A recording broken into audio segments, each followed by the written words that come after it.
Oui, bonsoir frères et sœurs et bon sabbat. Le sabbat a déjà Voilà. commencé. Et donc, comme à l'ordinaire, c'est toujours avec beaucoup de joie intérieure, je dirais, puisque l'extérieur est un petit peu rebelle, euh, que nous nous réunissons pour explorer les thèmes de la parole de Dieu. Et comme j'aime à dire, les thèmes qui font de nous un peuple particulier. Il y a beaucoup de vérité dans la parole de Dieu, mais c'est de le trou de la parole de la vérité présente dont le peuple a besoin aujourd'hui. Jésus revient, c'est la bienheureuse espérance, mais je veux dire, autour de cette bienheureuse espérance gravitent eh bien, de grandes vérités, et principalement les vérités qui vont nous enseigner comment s'achèvera la proclamation de l'Évangile et dans quel contexte nous devons nous y greffer. Comme à l'ordinaire, un briefing sur la région qui nous intéresse, la région que Dieu avait choisi dès le départ, Ézéchiel 5, verset 5, eh bien, pour placer la lampe de manière à ce que la lumière soit à égale distance dans chaque coin. Car c'est cette Jérusalem, disait Dieu, que j'ai choisi pour être au centre des nations d'alentour et au centre des nations tout court. Les choses n'ont pas plus évolué que cela par rapport à la semaine dernière, sauf que, bien, il y a une accélération de la colonisation de la Cisjordanie.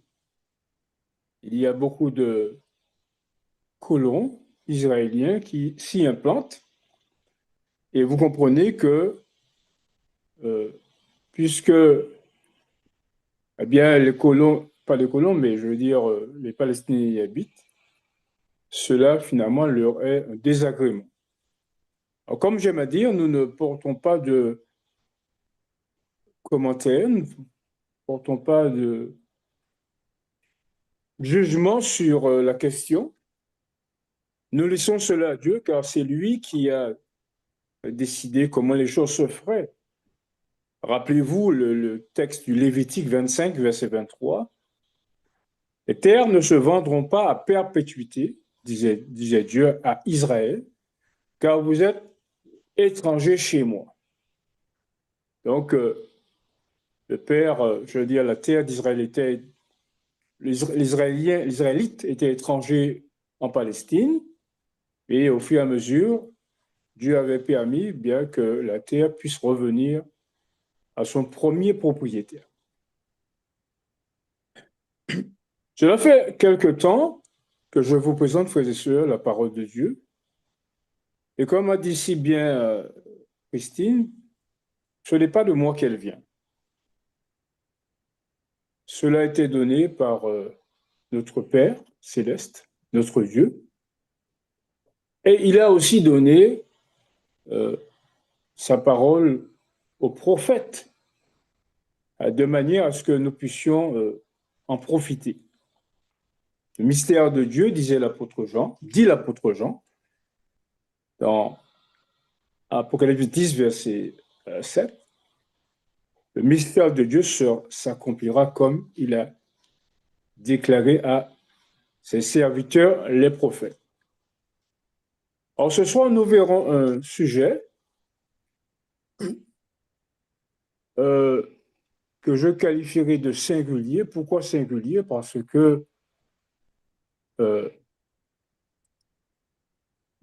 le prophète d'Israël est quelque peu, je dirais, inconnu. Et que, donc, j'ai choisi donc comme titre ce soir un prophète nommé Gisraël. Alors, je disais que ce texte, ce titre un peu singulier, car nous sommes habitués au prophète Jérémie, prophète Zacharie, prophétesse Hélène White, mais un prophète nommé Gisraël, c'est quelque peu singulier. Néanmoins, avec l'aide de Dieu et avec l'aide de sa parole, nous allons essayer de comprendre pourquoi cette expression est utilisée. Vous avez certainement remarqué que j'ai souvent parlé d'Israël, mais je l'ai laissé en quelque peu en anonyme. Mais, comme dirait Jésus, Jésus disait à ses disciples, je vous ai parlé de beaucoup de choses,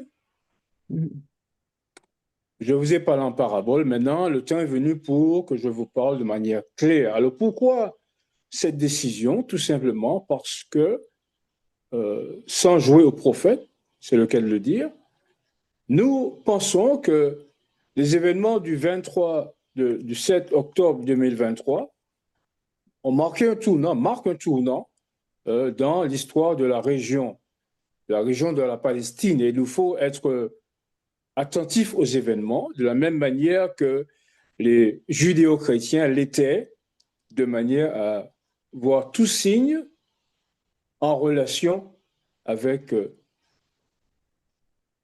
euh, la terre ou la délivrance de la terre, l'occupation de la terre ou la délivrance de la terre, tout comme je disais, les judéo-chrétiens étaient en relation avec tout mouvement de foule, tout mouvement pas de foule, mais de troupes, tel que Jésus l'avait prédit. Et parce qu'ils étaient attentifs à ces mouvements, la tragédie des siècles, à la page 31, nous apprend qu'aucun chrétien ne perdit la vie à Jérusalem. Alors, plaise à Dieu que aucune des personnes qui doivent faire partie des 144 000 eh bien, ne périssent dans cette guerre, puisque au fur et à mesure que les événements approchent, nous comprenons que le temps viendra eh bien, où on devra assurer sa vocation et son élection, puisque c'est au cours de cette guerre que le scellement, je veux dire, on va dire, s'achèvera et que les événements culmineront dans cette guerre dont il est parlé principalement dans les 2 chapitres de Zacharie, au cours de laquelle eh bien l'Éternel visitera son peuple, la maison de Juda. Alors, en préambule de notre étude, notre frère Daniel nous lira cette déclaration. Tout est consigné dans les pages de l'histoire. Les prophéties que le grand Je suis a données dans sa parole sont autant d'anneaux de la chaîne des événements qui relient l'éternité dans le passé à l'éternité dans l'avenir. C'est par elles que nous savons où nous en sommes aujourd'hui et ce que nous devons attendre des temps à venir.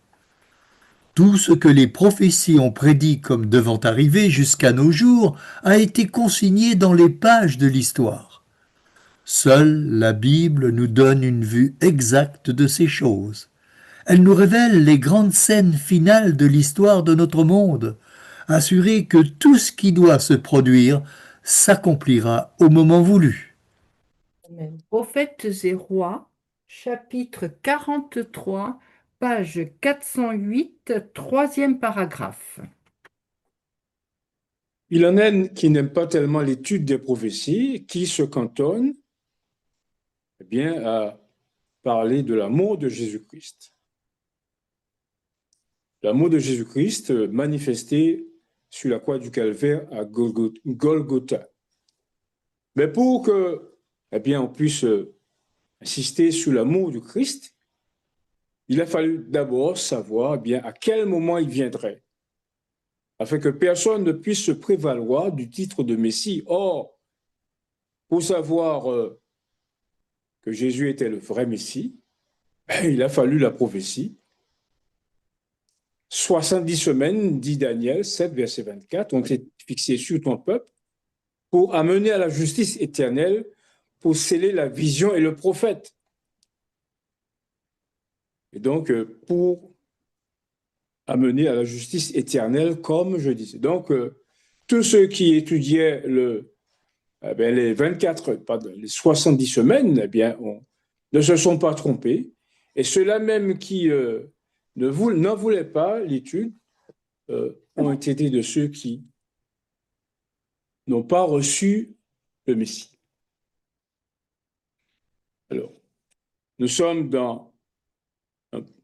étudions le prophète Gisraël et nous comprenons que pour que nous le découvrions, il faut accepter ce que dit l'apôtre Pierre dans le deuxième épître de son livre.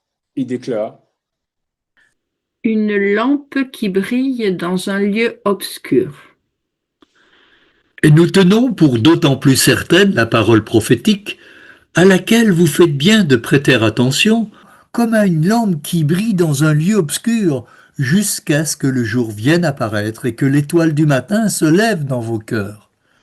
Sachant tout d'abord vous-même qu'aucune prophétie de l'Écriture ne peut être un objet d'interprétation particulière. Car ce n'est pas par une volonté d'homme qu'une prophétie a jamais été apportée, mais c'est poussé par le Saint-Esprit que des hommes ont parlé de la part de Dieu. Deuxième épître de Pierre, chapitre 1er, versets 19 à 21. Amen. Très important ce verset: aucune prophétie de l'Écriture ne peut être objet d'interprétation particulière. Et il arrive souvent que cela soit le cas et qu'on interprète selon le gré de son humeur, selon le gré de son esprit, ou alors selon que, on s'accorde sur des théories populaires. Nous avons fait la même expérience du désappointement de 1844. Pourquoi? Parce que, nous avons cru, comme cela le voulait à l'époque, bien que le sanctuaire, c'était le ciel. C'était la terre, pardon. Et donc, lorsque Jésus n'est pas revenu, ça a été un amer désappointement jusqu'à ce que nous ayons compris, que on ne peut pas s'accrocher aux théories populaires, on doit s'accrocher à la parole de Dieu. Et nous avons donc découvert que 1844, 22 octobre, correspondait non pas à une supposée venue de Christ pour détruire la terre, mais pour la purification du sanctuaire céleste. Et donc, il arrive à Dieu de nous montrer que nous devons prêcher, avoir des idées contraires aux doctrines établies, et voilà ce qu'en dit la sœur Ellen White. Contraire aux doctrines établies. Mais de temps à autre, le Saint-Esprit révélera la vérité par les moyens qu'il se choisit lui-même, et aucun homme, fût-ce un prêtre ou un dirigeant, n'a le droit de dire « Vous ne propagerez pas vos opinions parce que je n'y crois pas ». Ce moi, présomptueux, pourrait tenter d'éliminer l'enseignement du Saint-Esprit. Les hommes pourraient pendant un certain temps s'efforcer de l'étouffer et de le détruire, mais cela ne transformera pas l'erreur en vérité ou la vérité en erreur. L'imagination des hommes a essayé des opinions spéculatives dans maints domaines, mais quand l'Esprit de Dieu se permet d'illuminer les esprits des hommes, il ne respecte pas tous les points et les applications que font les hommes de la parole de Dieu. Dieu poussera ses serviteurs à proclamer la vérité sans tenir compte de ce qu'ils ont considéré comme vérité acquise. Testimonies to Ministers, page 69. Amen. Amen. J'aimerais profiter de cette occasion, par exemple, pour relever un point qui est d'une interprétation particulière, mais dont l'Esprit de Dieu enseigne que ce n'est pas la vérité. Prenons par exemple l'explication donnée à réitérer fois dans le questionnaire de l'école du sabbat. On considère le premier sceau comme étant l'Église chrétienne. Mais lorsqu'on y regarde de plus près, on voit que ce ne saurait être le cas. Pourquoi? Parce que Dieu donne des éléments de comparaison entre différents prophètes. Et c'est le cas pour les 7 sceaux. C'est le cas pour le premier sceau lorsqu'il va donner à Daniel 7, 9 à 10, l'installation d'un trône. Je regardais, dit-il, dit le prophète, jusqu'à ce que des trônes furent placés. Et l'ancien des jours s'assit sur l'un des trônes. Et ensuite, les livres furent ouverts. Et l'avocat vient après. Et il s'approche du Père céleste. Non pas pour s'asseoir à côté de lui comme en 31, mais pour être devant lui, pour juger ou défendre ses enfants. Donc là encore, c'est une occasion pour montrer que on n'a pas fait la comparaison entre les deux et on passe sur l'événement qui va précéder le jugement. Cet événement, c'est quoi? C'est l'installation des personnes, l'installation du mobilier, l'installation du juge, l'installation de l'avocat, et tout cela permet de comprendre que Jean et Daniel ont vu le même événement, c'est-à-dire le jugement investigatif qui concerne tous les humains, c'est-à-dire les premiers habitants de la Terre. Et là encore, on voit que Ellen White apporte son concours pour montrer que le livre qui était dans la main de celui qui était assis sur le trône, eh bien, contient toute l'histoire de l'humanité.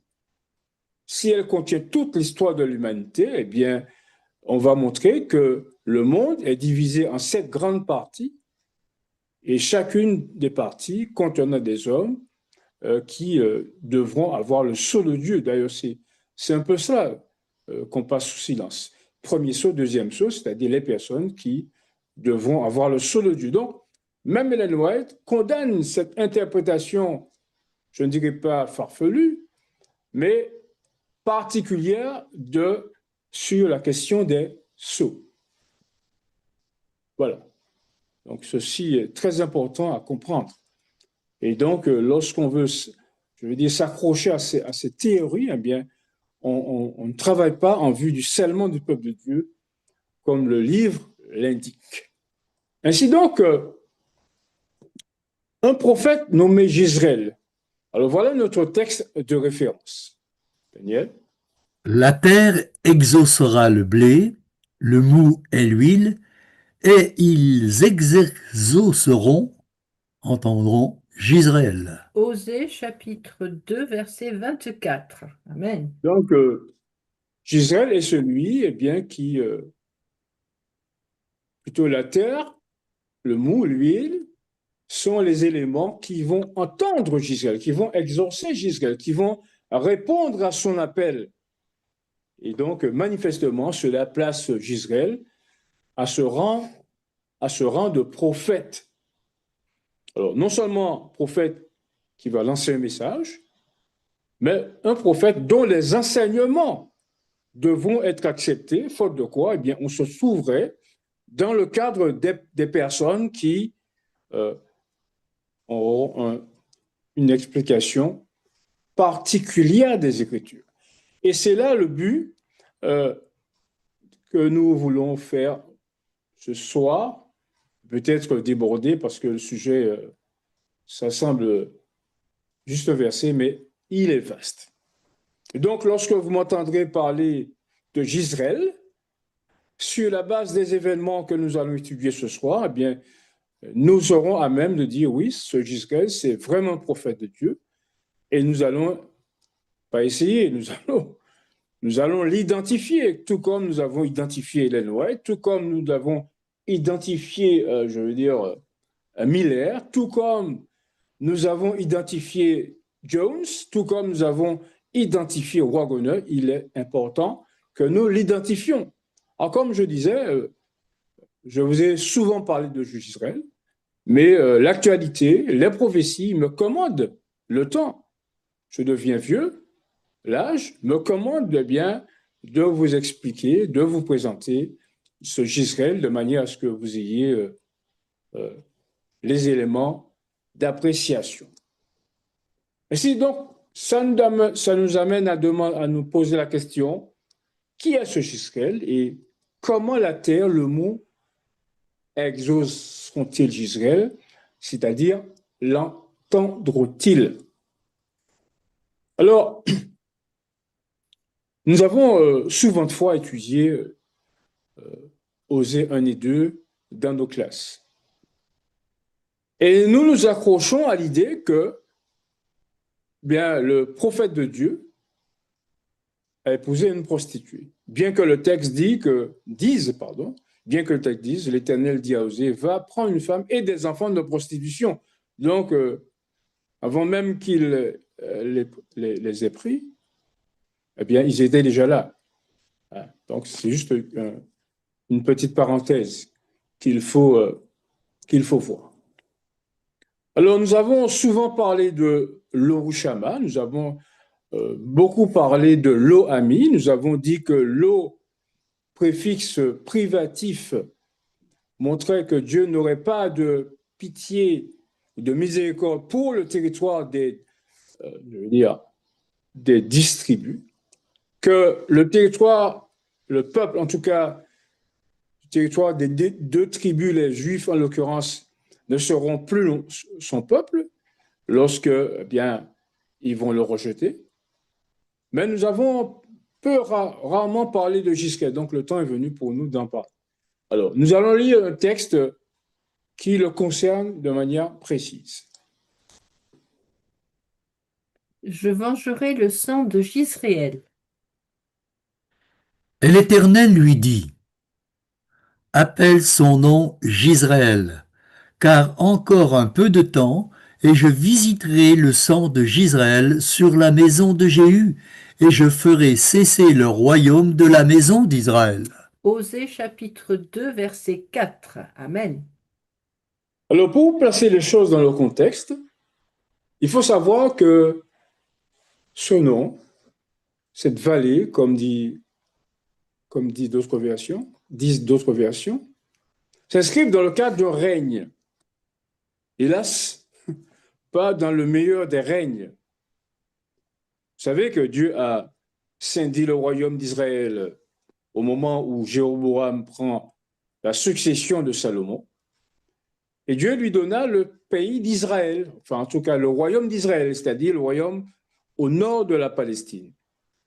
Et quand vous passez en revue l'ensemble des rois du royaume des 10 tribus, aucun, eh bien, n'exerça la royauté comme Dieu voulait.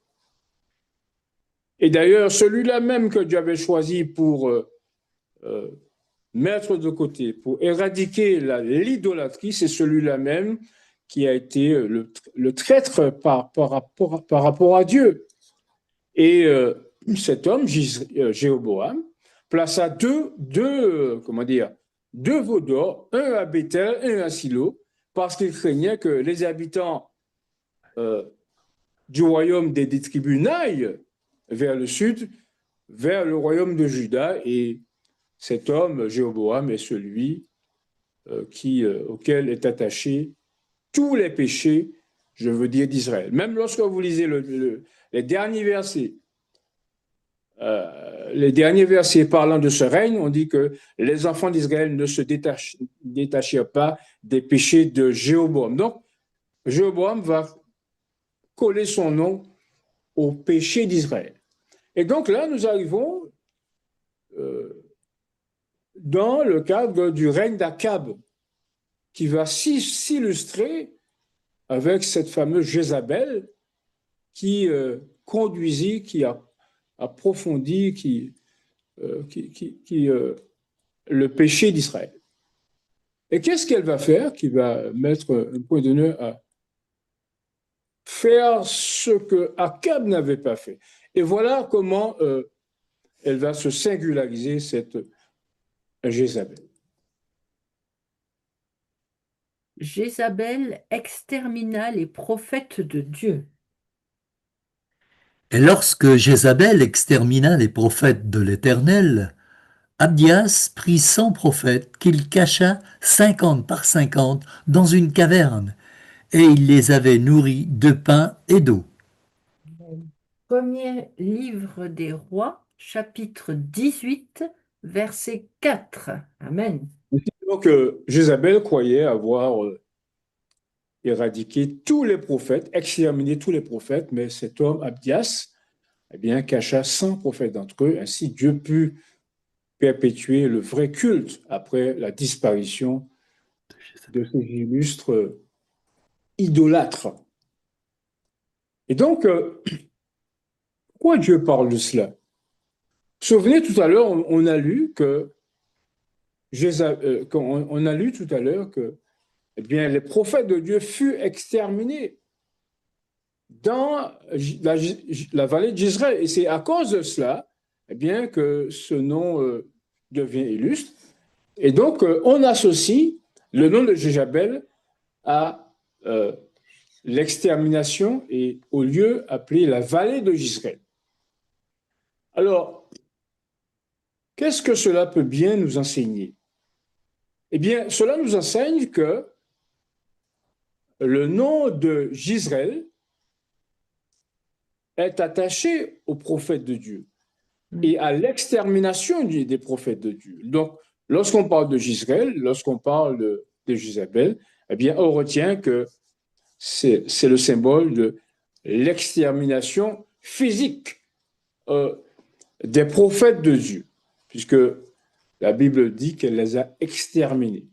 Donc, si, eh bien, le mot Jezreel est associé à l'extermination des prophètes de Dieu, l'on verra que la destruction physique n'est pas le seul élément qui est attaché à Jezreel.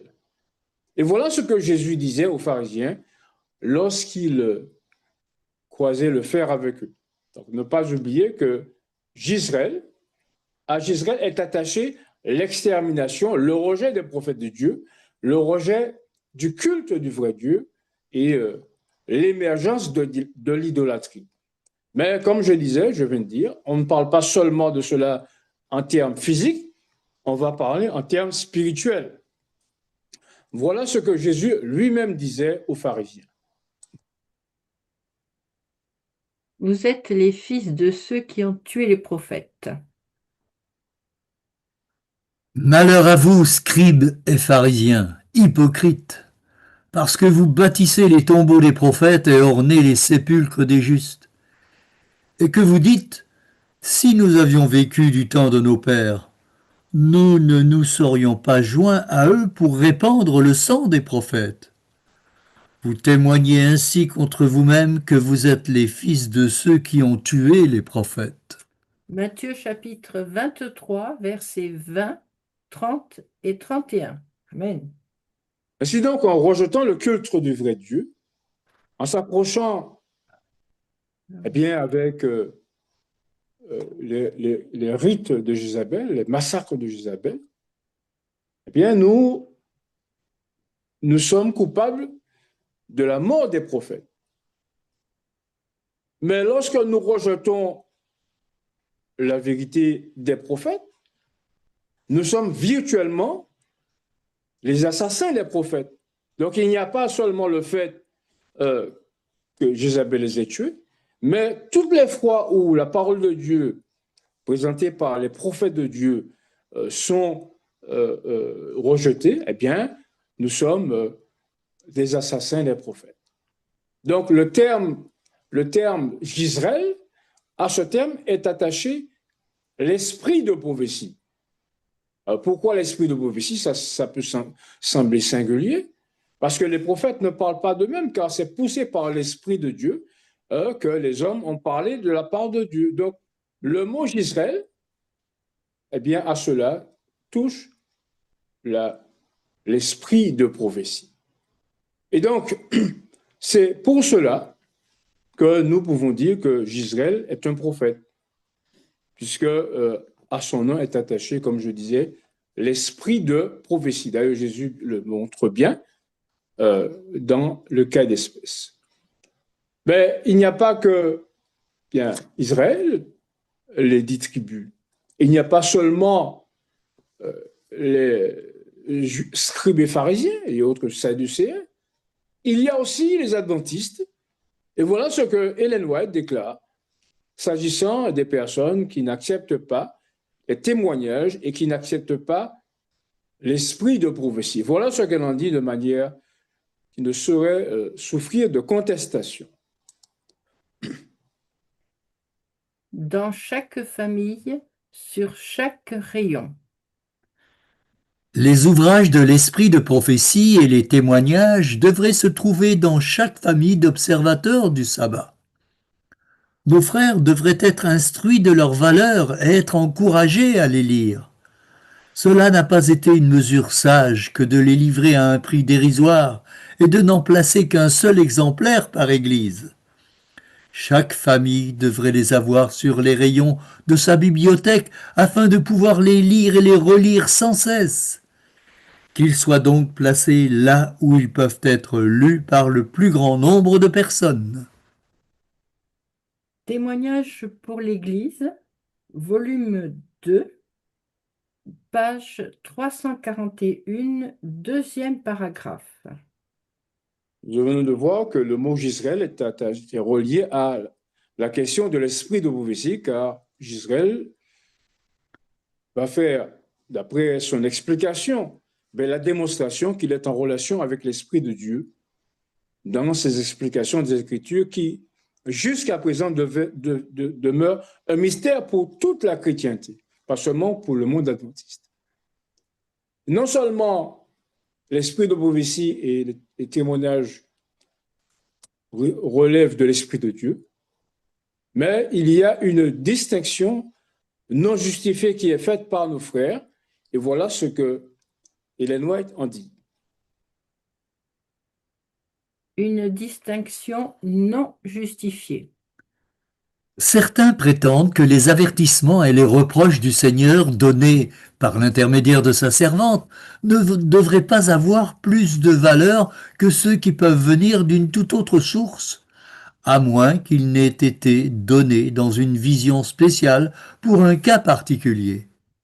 Parfois, on a prétendu qu'en donnant un témoignage à des églises ou à des individus, j'avais été poussé à écrire après avoir reçu des lettres de certains membres. Quelques-uns ont déclaré que des témoignages donnés comme venant de Dieu n'étaient que la simple expression de mon jugement, basé sur des informations de sources purement humaines. C'est absolument faux.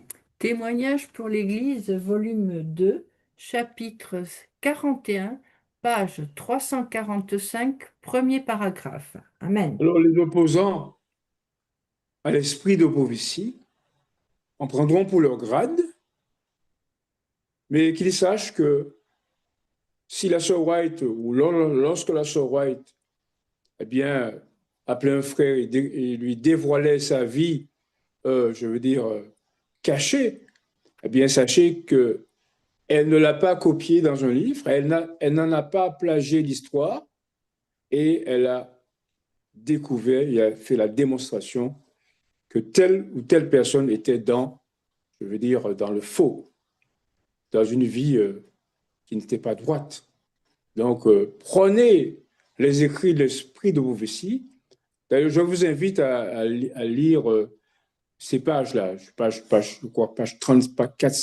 335 et suivantes, et vous verrez que, tous ceux qui s'insurgent contre l'esprit de prophétie, auront du mal à justifier leur comportement ou leurs agissements lorsque le jugement commencera dans l'Église de Dieu. Alors attention, je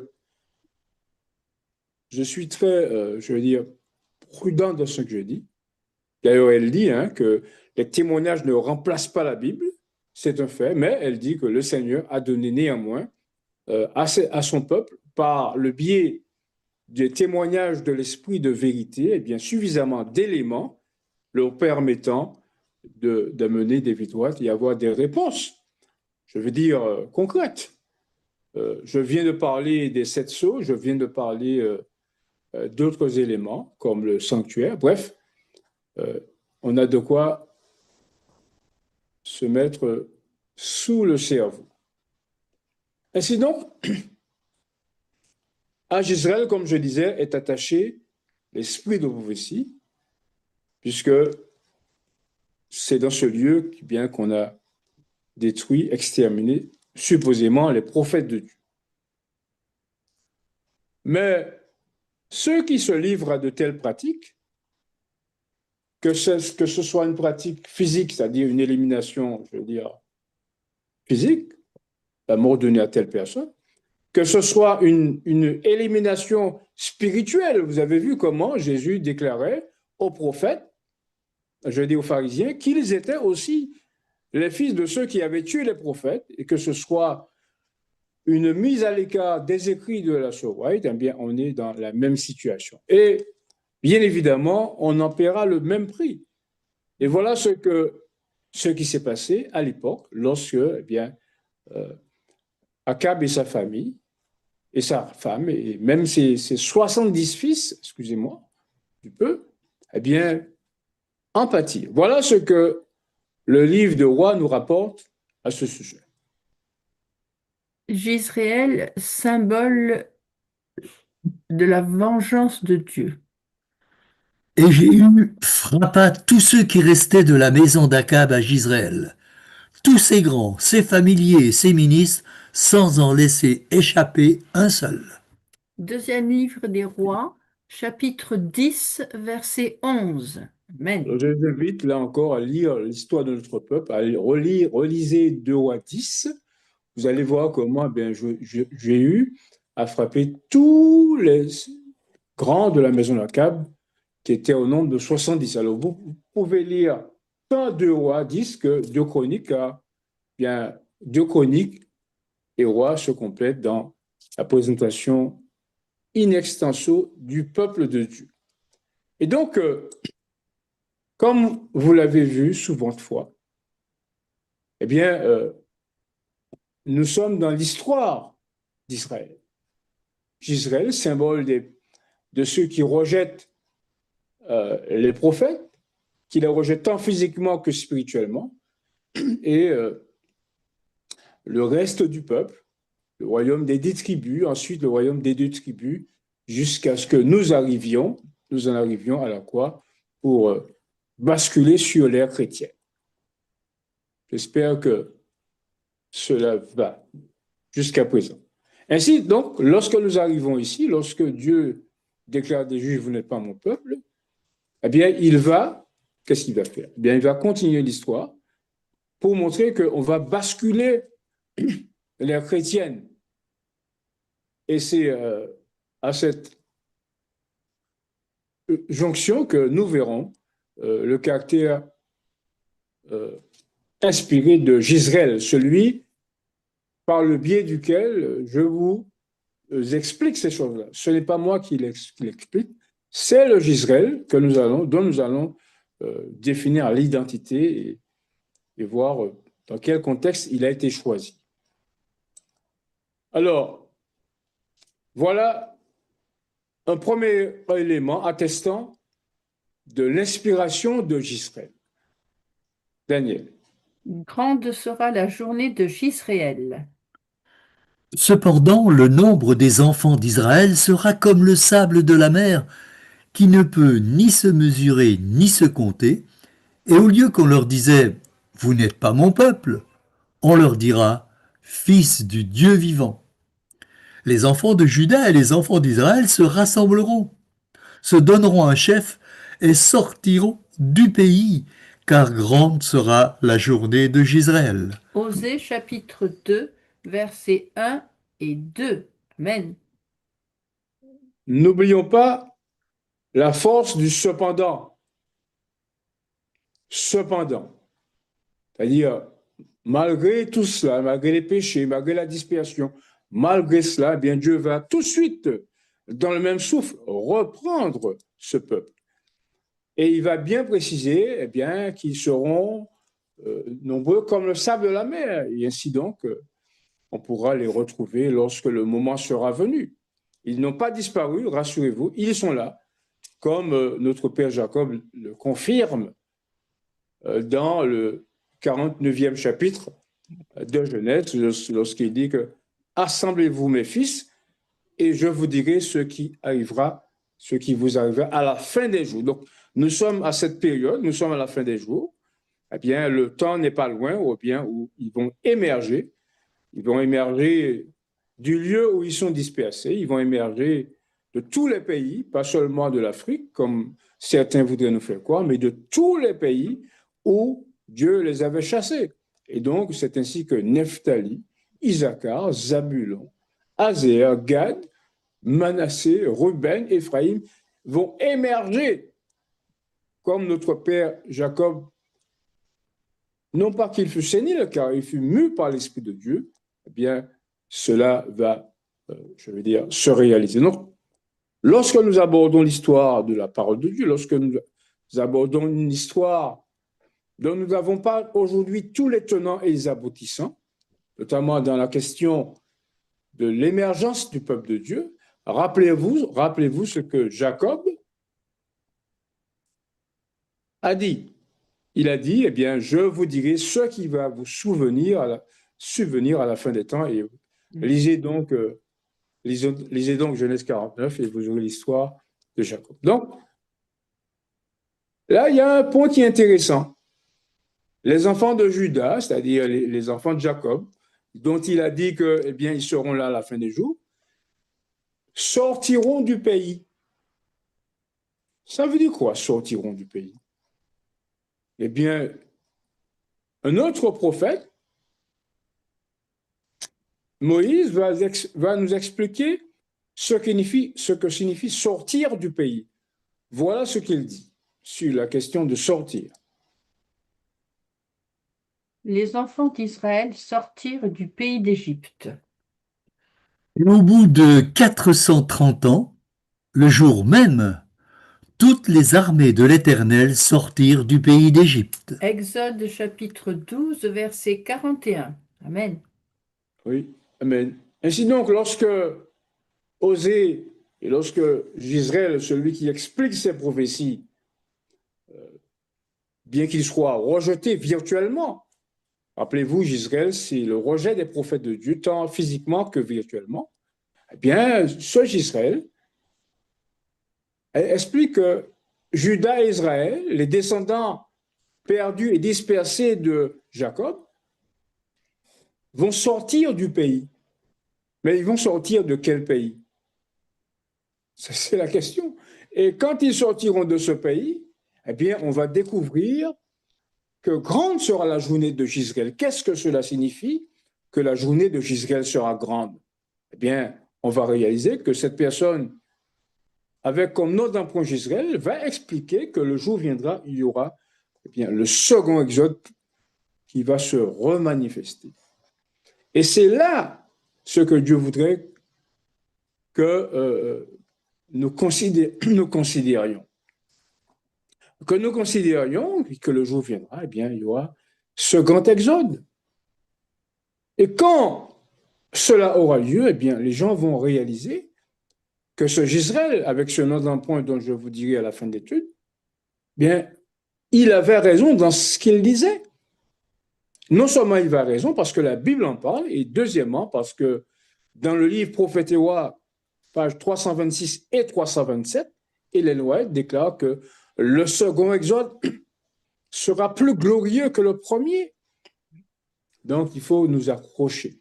Même s'il y a un rejet virtuel, même s'il y a les moqueries, même s'il y a les railleries, rappelez-vous que ce jour sera grand, ce jour de Gisraël. Et donc, on vient de lire que les enfants d'Israël sortirent du pays d'Égypte. Et pour montrer que l'explication de ce Gisraël, rappelez-vous, dont la journée sera grande, n'est pas une erreur, eh bien, il va montrer, ce Gisraël, il va mettre en relief tous les chapitres, tous les versets qui parlent, enfin en tout cas une grande partie d'entre eux, qui parlent de ce second exode. Alors c'est à prendre ou à laisser, c'est à prendre pour ceux qui croient en la parole de Dieu, et c'est à laisser malheureusement pour ceux qui, comme Jézabel, cherchent à exterminer les prophètes de Dieu et comme les pharisiens et autres Esséniens et autres Sadducéens cherchent à mettre de côté la parole de Dieu. Mais seuls ceux qui y croient eh bien, seront justifiés, car, rappelez-vous ce texte, Abraham crut à Dieu et cela lui fut imputé à justice lorsque Dieu non seulement lui lui parla de la naissance d'un fils, mais aussi du fait que Dieu allait lui donner la terre. La terre, description de la terre qu'on peut lire dans le livre de Genèse 12. Alors, il n'y a pas que il n'y a pas qu'Osée qui parle de la grandeur de cette journée lorsqu'on sortira du pays. En voilà encore 4 autres. Daniel. Je te ferai voir des prodiges. Je les ramènerai du pays d'Égypte et je les rassemblerai de la Syrie. Je les ferai venir au pays de Galaad et au Liban, et l'espace ne leur suffira pas. Il passera la mer de détresse, il frappera les flots de la mer, et toutes les profondeurs du fleuve seront desséchées. L'orgueil de l'Assyrie sera abattu, et le sceptre de l'Égypte disparaîtra. Zacharie chapitre 10, versets 10 et 11. Comme au jour où tu sortis du pays d'Égypte, je te ferai voir des prodiges. Michée chapitre 7, verset 15. Amen. Qu'est-ce que Dieu a fait lorsqu'il a fait sortir son peuple d'Égypte? Eh bien, il a ouvert la mer devant lui. Alors, que l'on comprenne bien que la mer s'est ouverte lorsqu'il y a eu besoin.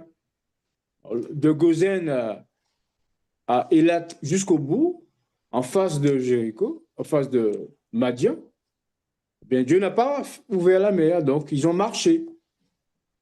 Eh bien, lorsque la mer a été un obstacle, la mer s'est ouverte. Eh bien, c'est la même chose pour demain. Il y a des endroits où il n'y a pas besoin de passer, d'ouvrir la mer. Mais il y a des endroits où cela se fera. Et c'est pourquoi, justement, ce Gisraël, qui nous explique ces prophéties, déclare que tous les obstacles, eh bien, devant le peuple de Dieu, vont être écartés. Alors, il y a des gens qui ne comprennent pas ça, et finalement, il y a toute une confusion qui est faite, et toute espèce de théories sont avancées. Lorsque la mer sera un obstacle, la mer s'ouvrira. C'est ce que je lis là. Lorsque la terre sera un obstacle, bien, Dieu va précéder son peuple. Alors, quel moyen va-t-il choisir? Il a des chars. Il a des chars qui sont puissants. Rappelez-vous ce qu'a vu le jeune homme, ce que Élisée a montré au jeune homme lorsqu'il était sur la montagne, enfin, près de la montagne. Tous les obstacles seront dispersés, seront éliminés. Alors, d'autres personnes ne voudraient pas que la mer s'ouvre. Même chez nous, il y a toute une confusion. Mais lorsque nous lisons Ésaïe 12, eh bien, Ésaïe 12, c'est le chant qui est, à peu de choses près, la réplique du chant de Marie, Myriam. Pas Myriam, pas celle qui a chanté les oiseaux, mais je veux dire comme Marie, virgule, Myriam. C'est son nom. Voilà. Et donc, voilà, 2 versets qui parlent de cette grandeur, ce grand jour, lorsque nous allons sortir du pays. Mais ce ne sont pas les seuls textes. En voilà 2 autres auxquels nous sommes habitués. Il lèvera encore le bâton. L'Éternel des armées agitera le fouet contre lui, comme il frappa Madian au rocher d'Horeb. Et de même qu'il leva son bâton sur la mer, il le lèvera encore comme en Égypte. Ésaïe chapitre 10, verset 26.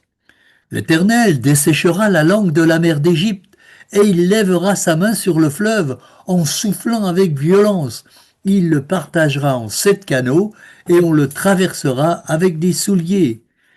Et il y aura une route pour le reste de son peuple, qui sera échappé de la Syrie, comme il y en eut une pour Israël le jour où il sortit du pays d'Égypte. Très bien. Ésaïe chapitre 11, versets 15 et 16. Amen. Voilà donc 4 textes qui parlent de ce second exode, mis en relief par la parole de Dieu, et qui conférera une grandeur particulière au jour de Jisraël. Ce n'est pas moi qui l'ai nommé, c'est Dieu qui l'a nommé, et c'est ainsi que Dieu le présente. Il ne va pas le présenter par son nom, pas plus que la sœur White ou William Miller ou John Wagner ne sont mentionnés, mais Dieu les présente sous le nom de Jisraël. Et ainsi donc, lorsque ces événements auront lieu, eh bien, on comprendra que Dieu se garde le droit de faire la réplique de ce second exode, mais de manière un peu différente. Pourquoi? Parce que déjà, ce sera international, mais aussi par le fait, eh bien, qu'il n'y aura pas, excusez-moi, Exode 12, 38, il n'y aura pas ce ramassis qui a accompagné Israël et qui l'a fait trébucher, qui lui a fait demander de la viande, qui lui a fait, je veux dire, regimper contre Dieu. Alors voilà, en quelle mesure, dans quel terme, et là ce sera le dernier texte, eh bien que Jisraël, celui d'aujourd'hui, eh bien va présenter la réplique du second exode. La réplique de l'Exode. Dans l'une de ses plus grandioses prophéties, Ésaïe projette en des termes qui ne sauraient prêter à équivoque la grande réplique antitype du mouvement de l'Exode. Et il y aura une route pour le reste de son peuple qui sera échappé de la Syrie, comme il y en eut une le jour où il sortit du pays d'Égypte. Ésaïe 11, verset 16. Comme la Pâque et la destruction des premiers-nés, les prémices, qui n'avaient pas le sang sur les linteaux, libéra le peuple de Dieu d'antan de l'esclavage d'Égypte, ainsi la Pâque antitype libérera, telles les prémices, les 144 000, ces premiers-nés d'aujourd'hui de l'esclavage du péché et des pécheurs d'aujourd'hui.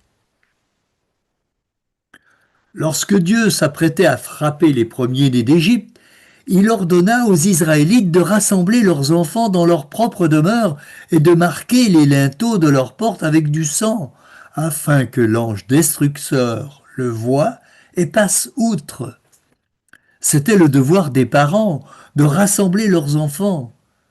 C'est notre devoir, c'est mon devoir, et c'est le devoir de toute mère qui croit en la vérité. L'ange doit marquer le front de tous ceux qui sont séparés du péché et des pécheurs, et l'ange destructeur suivra pour tuer totalement vieux et jeunes. Testimonies, volume 5, page 505. Amen. Oui, donc cela fait partie de la page qu'il va utiliser. Mais je voudrais juste, avant de lire le dernier paragraphe sur la démonstration de l'inspiration de ce Jisraël tant décrié par l'Église, vous remarquerez que le statut de premier-né ne conférerait pas la protection. Il fallait bien que le premier-né d'Israël sortit de chez la demeure des Égyptiens, car s'il y restait, il tombait, car l'ange ne voyait qu'une chose, enfin en tout cas, l'ange n'était intéressé que par une seule chose, eh bien c'était voir le sang sur le linteau de la porte. Tout le monde, tout ce qu'il avait apposé, avait le salut. Et donc, voilà le dernier paragraphe, tiré d'une brochure de Jisraël. Rappelez-vous qu'on va approfondir demain si Dieu veut, parce qu'il ne faut pas aller trop vite. Voilà. La réplique de l'Exode. Et les restes de Sion, les restes de Jérusalem, seront appelés saints.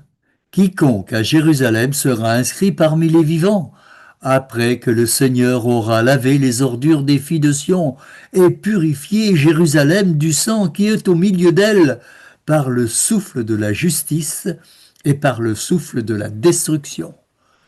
L'Éternel établira, sur toute l'étendue de la montagne de Sion et sur les lieux d'assemblée, une nuée fumante pendant le jour, et un feu de flamme éclatante pendant la nuit. Car tout ce qui est glorieux sera mis à couvert. Il y aura un abri pour donner de l'ombre contre la chaleur du jour, pour servir de refuge et d'asile contre l'orage et la pluie. Gisréel, chapitre 8, pages 72 à 74.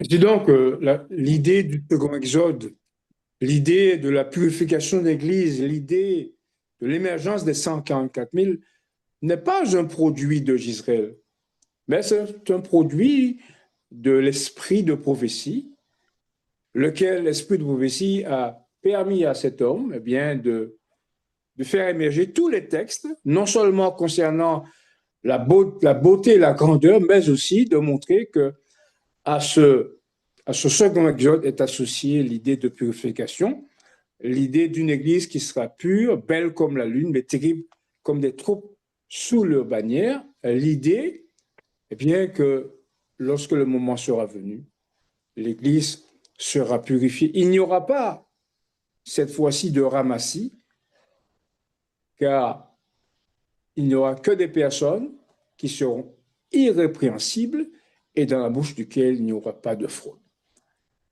Ainsi donc, frères et sœurs, vous avez pu découvrir en filigrane ce Gisraël. Vous avez pu découvrir que à ce nom est attaché l'esprit de prophétie, car cet homme, mu par l'Esprit de Dieu, n'étant pas adventiste au départ, eh bien, a pu, par le Saint-Esprit de Dieu, eh bien, révéler des choses qui, comme je disais, eh bien, demeurent un mystère pour la chrétienté. Alors, j'espère qu'au terme de ce cycle d'études sur Gisraël, bien, nous serons mieux à même de découvrir la manière dont Dieu l'a utilisé et comment, eh bien, grâce aux explications qu'il donne, nous avons une claire vision de la manière dont l'Évangile sera achevé, une claire vision de la manière dont Dieu tirera son peuple de tous les pays où il les avait chassés et ils habiteront dans leur pays. Eh bien, lorsque vous aurez découvert eh bien, tout cela, il vous reviendra, il vous incombera eh bien, de vous approprier ces choses, ces prophéties qu'il a expliquées, et de permettre à tous ceux que vous aimez eh bien, de connaître cela, de manière à ce que eux non plus ne tombent pas dans, je veux dire, la manière dont les choses sont présentées et que vous direz non. Nous avons étudié la parole de Dieu, nous avons étudié Osée, nous avons vu que Osée 2, 1 et 2, ne parle pas d'un mariage simplement avec une prostituée, mais que Dieu présente l'histoire de son peuple à un moment précis de l'histoire, c'est-à-dire au moment du schisme et au moment de la profonde idolâtrie du règne d'Akab, jusqu'à ce qu'il arrive au second exode, où Dieu va démontrer que cet homme était mu par l'Esprit de Dieu et qu'il a expliqué des choses, comme je disais, sur lesquelles on passe rapidement, en diagonale. Vous avez, il me semble qu'il y a au moins 3 fois que ce texte est étudié. Est-ce que vous avez retenu le nom de Gisraël? Est-ce que nous avons retenu le fait que à son nom est associé eh bien, le refus, la mort et le refus virtuel des prophètes?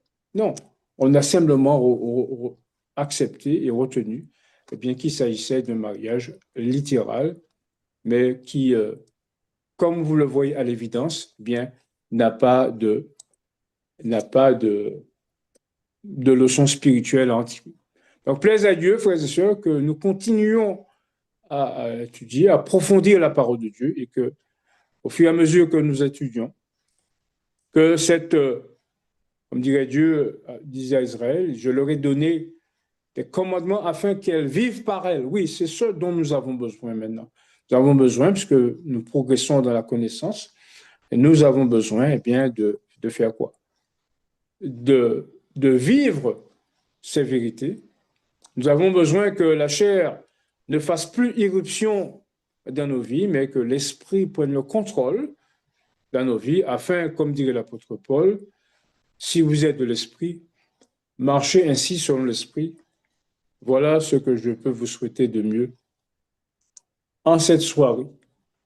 Merci pour votre attention. Amen. Frères et sœurs, nous arrivons maintenant au moment des questions. N'hésitez pas à vous exprimer librement et vous pouvez poser vos questions. Oui, bonsoir mes frères et sœurs. Et, Bonsoir. Bonsoir, mon frère. et bon sabbat. Mon frère Edgar, parce que j'ai bien compris, que les noms des trois enfants d'Osée résument finalement la prophétie que Gisraël, qui en fait veut dire Dieu s'aimera, et que Loaïm, ce n'est pas son peuple, enfin ça finira par ne plus être son peuple, et que l'eau au Rushama, il n'y aura pas de miséricorde. Parce qu'en fait, il n'y a pas eu d'enfants finalement, ce n'est pas littéral, ces enfants. Non, c'est une parabole, c'est un mariage visionnaire.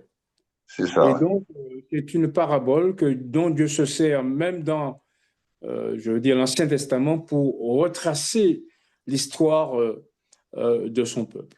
Et Dieu, enfin, je me permets de parler pour lui. Il s'est dit, bon, comment vais-je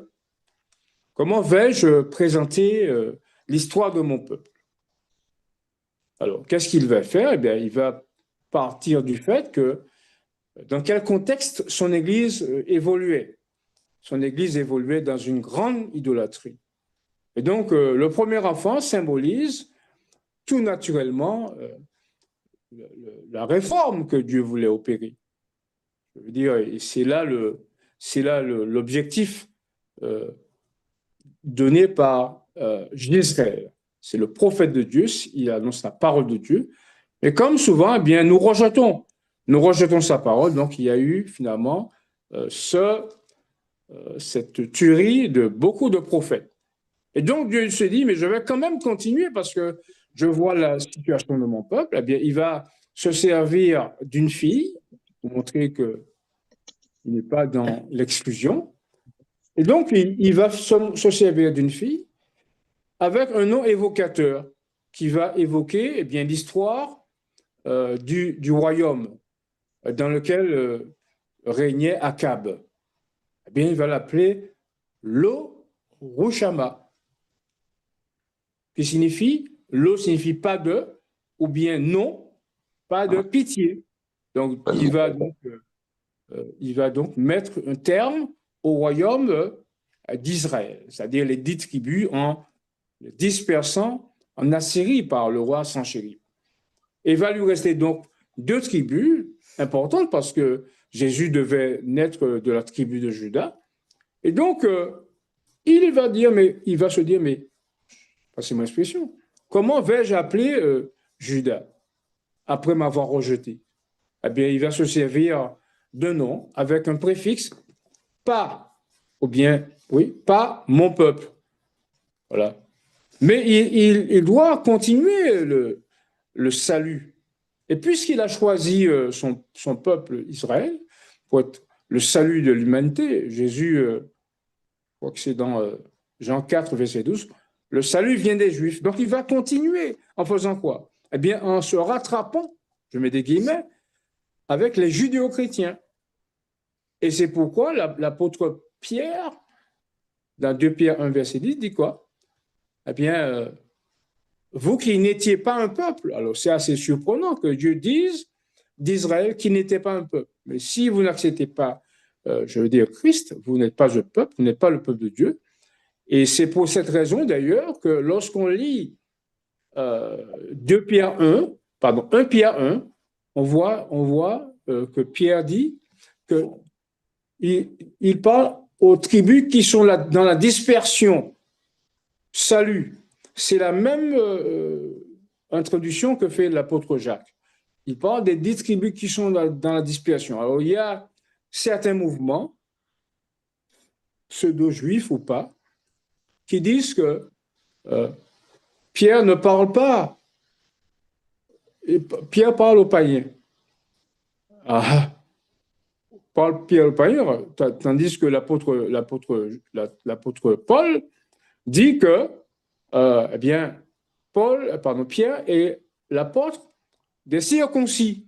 Donc, on met un trait sur cette explication selon laquelle, eh bien, Pierre parle aux païens. Non, Pierre ne parle pas aux païens, Pierre parle aux personnes qui sont dans la dispersion. D'ailleurs, lorsque nous lisons la Pentecôte, acte 2, versets 2 à 4, on voit qu'il y avait des Juifs de toutes les nations qui sont sous les cieux. Alors, il y avait quelques Crétois, il y avait quelques Arabes ou Zélotes, non, Crétois et Arabes, mais la majorité des personnes qui étaient là, c'était des personnes qui provenaient des Juifs qui avaient été dispersés et qui revenaient à la Pentecôte, à Jérusalem, pour célébrer la fête des tabernacles. Donc, voilà le projet de Dieu.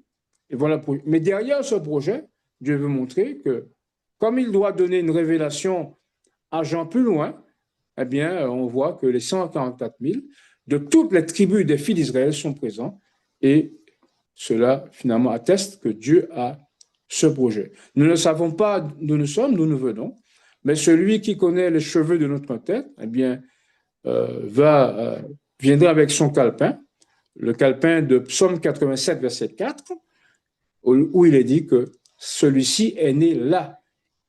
Et de Sion, il sera dit, celui-ci est né là, et le grand Dieu l'établira. C'est un peu, en résumé, ce que Dieu a comme projet.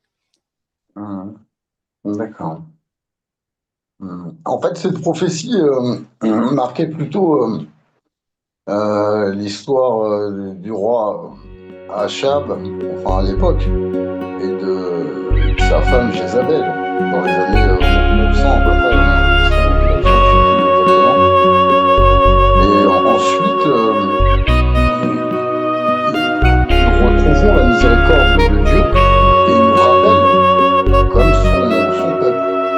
Mais voilà, c'est ça. Hein. Ouais, d'accord, très bien. D'accord. Et n'oubliez pas, ce texte est très important. Le Seigneur aime le temps de Jacob plus que toutes les autres. Et donc, puisqu'il aime le temps de Jacob, il va continuer la promesse qu'il avait faite à Abraham lorsqu'il disait que ses fils devraient perpétuer la justice. Donc, nous sommes ceux-là qui sommes appelés à perpétuer la justice jusqu'à ce que, eh bien, les choses puissent se terminer comme Dieu voudrait qu'elles le soient. Voilà. D'accord. Donc là, tu parles des 144 000 qui enseigneront la justice à la grande foule. C'est ça. C'est ça. Mais pour enseigner la justice à la grande foule, il faut d'abord l'enseigner à soi-même. À soi-même. Ah bah ça, c'est sûr, mon frère. Très bien. Bon, mais je te remercie beaucoup. Amen. Oui, merci beaucoup. Bon sabbat à vous.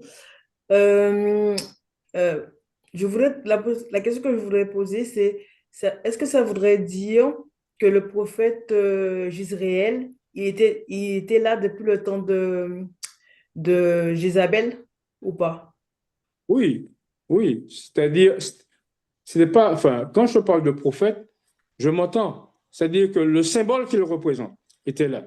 Puisque c'est à ce moment bien qu'il y a la grande idolâtrie. Mais en le présentant, je veux dire, dès ce moment-là, de manière virtuelle, là, eh bien, il atteste que le moment viendra où, eh bien, le vrai Gisraël, si je peux dire, va venir pour expliquer ces prophéties. Et c'est pourquoi nous les comprenons aujourd'hui. Et c'est pourquoi nous comprenons ce que veut dire que grande sera la journée de Gisraël. Voilà. Donc, en fait, on va dire qu'au moment de Jézabel, il était là présent, mais on va dire spirituellement, et plus tard, il sera réalité physique, c'est ça? C'est absolument ça. D'accord. Donc, c'est une personne qui va Ça veut dire que cette personne, en fait, ce prophète va venir au dernier temps, dans les derniers temps, en fait. Oui. Il va C'est là qu'il va... venir dans les derniers temps pour D'accord, nous expliquer les choses que nous n'avons pas comprises et que nous refusons d'accepter. Par d'accord, exemple, il va nous expliquer que 4 prophètes de la Bible, Ancien Testament, ont parlé du second exode. Alors que nous ne voulons pas en entendre parler. Nous disons, est-ce que tu crois que Dieu va faire les gens sortir de toutes les mers du monde, de tous les coins du monde? Oui, mais là, on voit que c'est une réalité. Et que quand cela se fera, le texte dit bien, c'est pas moi qui écris, grande sera la journée de Jisraël. Donc les gens vont réaliser que ça, ce sont des choses extraordinaires. Même d'accord. si, nos docteurs d'aujourd'hui ne l'acceptent pas. Voilà. Et vous avez vu qu'il y a 4 prophètes qui parlent de cela. Voilà. Oui, oui, oui. Donc, en fait, ce que je voudrais savoir, ça veut dire que on va le reconnaître au moment où il va venir. On va le reconnaître, on va savoir que c'est lui. Eh bien, on va le reconnaître par son message. On va le reconnaître par son message. Lorsqu'on parle de personnes qui sortiront du pays, eh bien, il parle ici du second exode. Donc, D'accord, s'il y a dans l'Église de Dieu, ou s'il y a eu dans l'Église de Dieu quelqu'un qui a fait de ce sujet-là son sujet, je veux dire, de prédilection, en associant cela à la fin de la prédication de l'Évangile, parce que n'oubliez pas que eh bien, le mystère de Dieu s'accomplira comme il a déclaré à ses serviteurs les prophètes. Et dans cette découverte, on verra que Dieu s'est servi de la plupart d'entre eux, de Ézéchiel, de Jérémie, même d'Abdias, qui parle de personnes qui vont monter sur le mont Sion. Abdias n'a que 21 versets. Pourtant, il parle de cela. Donc, même le plus petit verset va parler de ça. Donc, nous allons chercher quelqu'un rempli de l'Esprit de Dieu qui a parlé de l'Exode. 4 textes, qui a montré les textes d'Ellen White, où Ellen White dit que la chose sera, eh bien, le plus grand exode que le précédent. Quand il va se servir des textes d'Ézéchiel 9 pour montrer l'importance du scellement des 144 000, quand il va se servir d'Isaïe 66 pour dire la manière dont les choses vont se passer, en tout cas la prédication de l'Évangile, donc on dira, sans risque de se tromper, que c'est bien lui. Rappelez-vous, même si les pharisiens n'acceptaient pas que Jésus naquit de Bethléem, mais aussi une grande fonction, un grand rôle je veux dire, en Galilée, eh bien, Jean 7, verset 40, disent que celui-ci est vraiment le prophète. Pourquoi? Ben à cause des miracles qu'il faisait, à cause de l'enseignement qu'il faisait. Donc, on n'aura pas de doute à ce sujet parce que son thème sera quoi?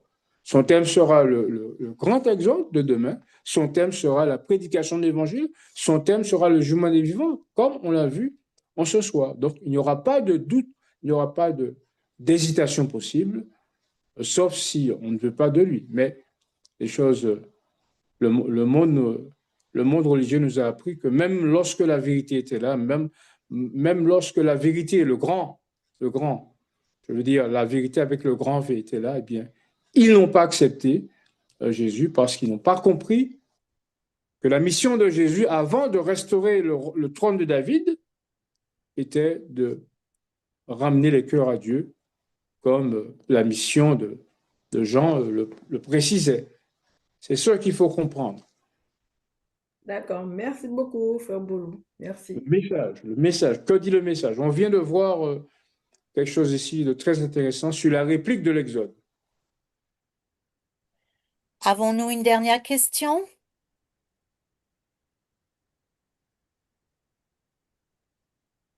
Nous n'avons plus de questions, donc nous allons prier avec le frère Edgar.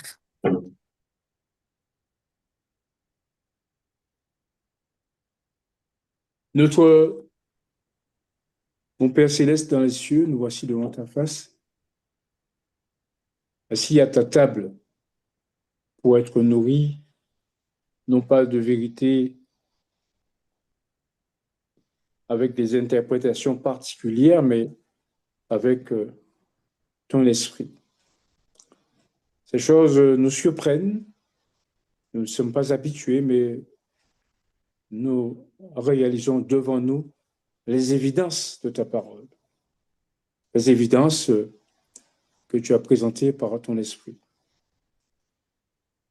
Nous nous réjouissons de ce qu'aujourd'hui nous puissions comprendre ces choses et qu'elles puissent trouver place dans nos cœurs et qu'elles puissent nous habiter et transformer notre être tout entier, l'esprit, l'âme et le corps. Permets, Seigneur, que ces vérités puissent devenir nôtres, que nous puissions partager à d'autres qui ne nous connaissent pas, qui ne connaissent pas ce message, et que progressivement, Seigneur, ce nombre tant attendu, les 144 000, soit constitué et que nous puissions être, comme dit Ésaïe 61, verset 3, les térébintes de la justice. De manière, Seigneur, à ce que, possédant cette justice, nous puissions aller la présenter à ton peuple qui est dans Babylone et dans lequel tu dis que la plus grande partie des disciples de Christ y sont. Eh bien, Seigneur, nous voulons que le jour vienne rapidement où nos frères nous rejoignent et que nous puissions ensemble, avec les ressuscités, bien monter à ta rencontre, à la rencontre du Seigneur dans les airs, pour redescendre ensuite, jouir des félicités de l'éternité. C'est là notre prière avec le pardon de nos péchés. Amen.